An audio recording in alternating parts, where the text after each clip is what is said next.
नमस्कार, मैं योगेश राणा।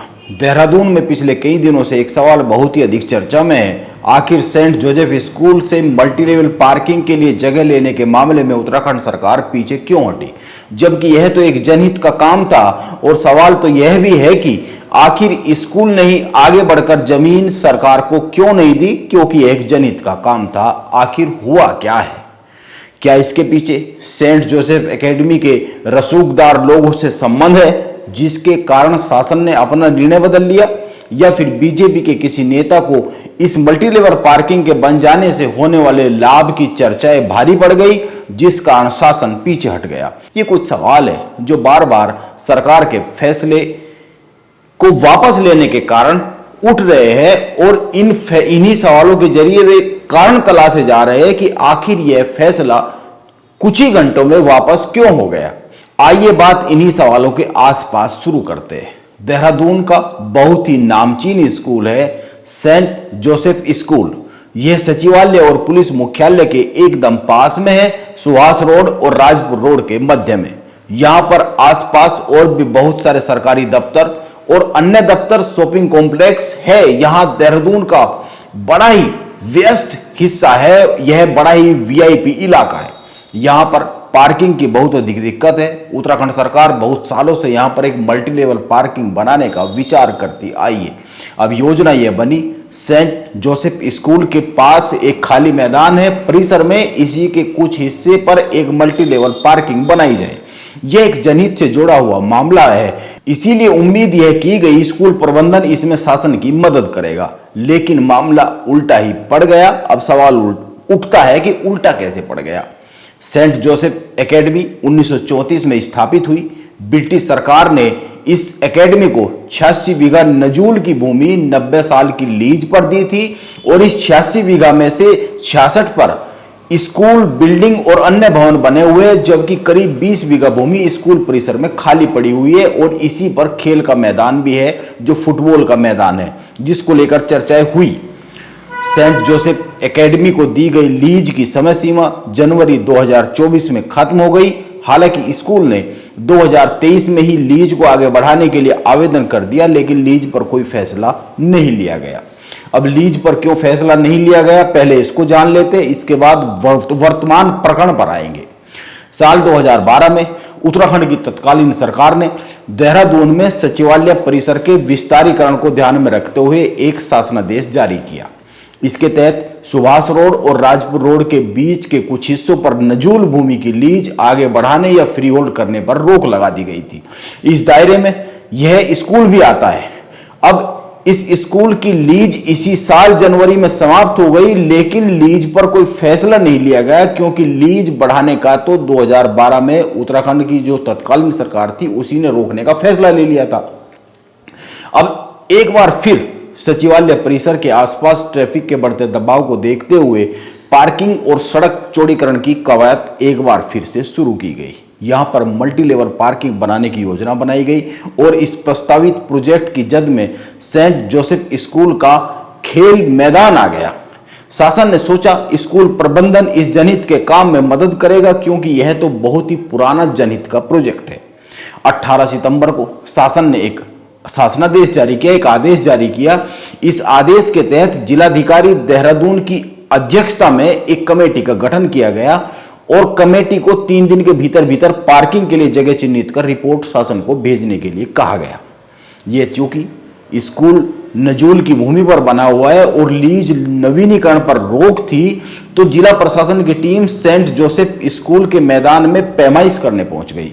जब स्कूल के खेल के मैदान की नाप नपाई शुरू हुई तो तुरंत ही सोशल मीडिया पर यह चर्चा शुरू हो गई, बीजेपी के एक नेता को यहां पर पार्किंग बनने से सबसे अधिक फायदा होगा, क्योंकि यहां पर बीजेपी के प्रभावशाली नेता की एक कॉमर्शियल बिल्डिंग है जिसमें पार्किंग की दिक्कत है। अगर स्कूल के मैदान में मल्टी लेवल पार्किंग बन जाती है तो बीजेपी का जो नेता है उसकी संपत्ति बढ़ जाएगी, उसके भाव बढ़ जाएंगे संपत्ति के, क्योंकि वहां पर पार्किंग की सुविधा हो जाएगी। पास में ही अखबारों, सोशल मीडिया और अन्य माध्यमों पर खबरें चलने लगी किसी नेता का नाम लिए बगैर। इस तरह की खबरें छपने लगी, सोशल मीडिया पर बातें होने लगी। बीजेपी के किसी नेता का नाम आते ही एक नैरेटिव सोशल मीडिया पर बीजेपी के खिलाफ बनने लगा। यह सारा काम बीजेपी के नेता को लाभ पहुंचाने के लिए किया जा रहा है।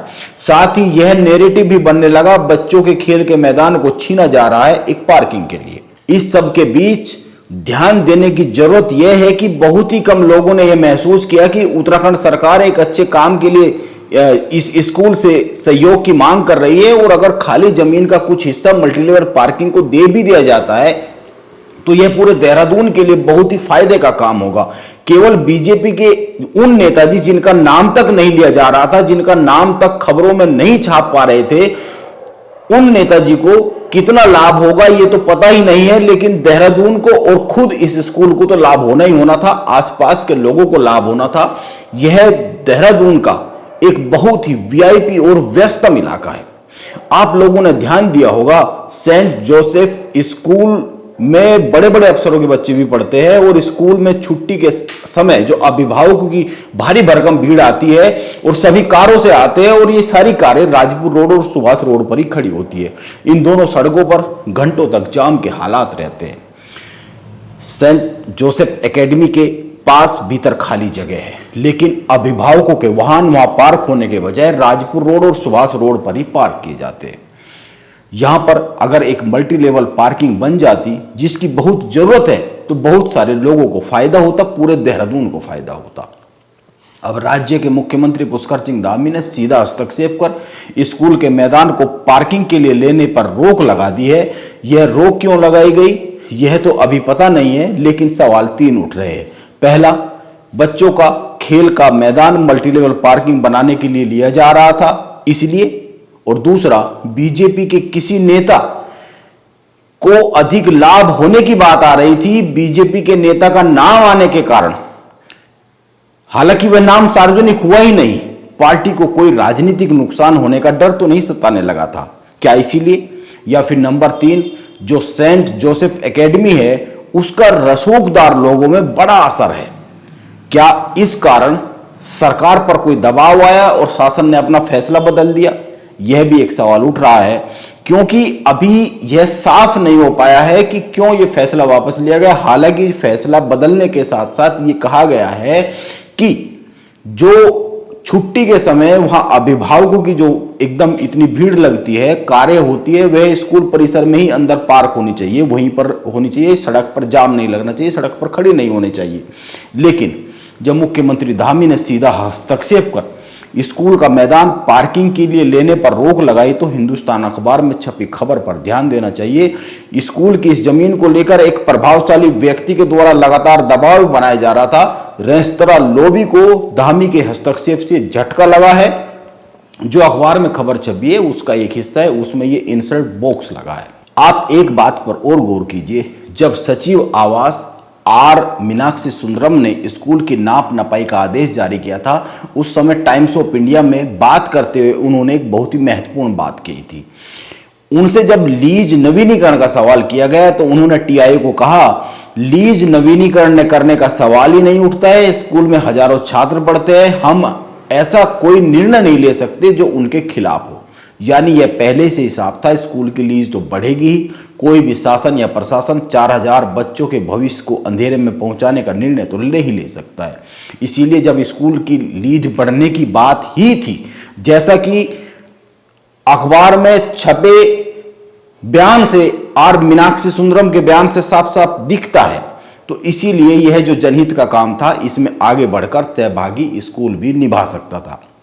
वैसे आर मीनाक्षी सुंदरम ने अपने इस बयान में आगे कहा है बहुत ही साफ साफ कि पिछले 10-15 सालों में देहरादून में ट्रैफिक काफी बढ़ गया है और स्कूल ऐसी जगह पर है जहां अक्सर बहुत अधिक भीड़ भाड़ रहती है। इसीलिए राज्य सरकार स्कूल से थोड़ा सहयोग की उम्मीद करती है तथा सुझाव दिया है वे अपनी खाली जमीन का उपयोग मल्टीलेवल पार्किंग के लिए करने दें। अगर मल्टी लेवल पार्किंग बन जाती तो पूरे शहर के साथ साथ अगर एक बार यह मान भी लिया जाए कि बीजेपी के किसी नेता को लाभ पहुंच रहा था क्योंकि उनकी वहां पास में कोई कॉमर्शियल बिल्डिंग है, तो वहां और भी बहुत सारी बिल्डिंग है, उनको भी लाभ पहुंचता, खुद स्कूल को लाभ पहुंचता। वहां तो पुलिस मुख्यालय है, सचिवालय है, और भी कई सारे आसपास अगर देखें तो कई सारे सरकारी दफ्तर है और कई सारे शॉपिंग कॉम्प्लेक्स है, मॉल है।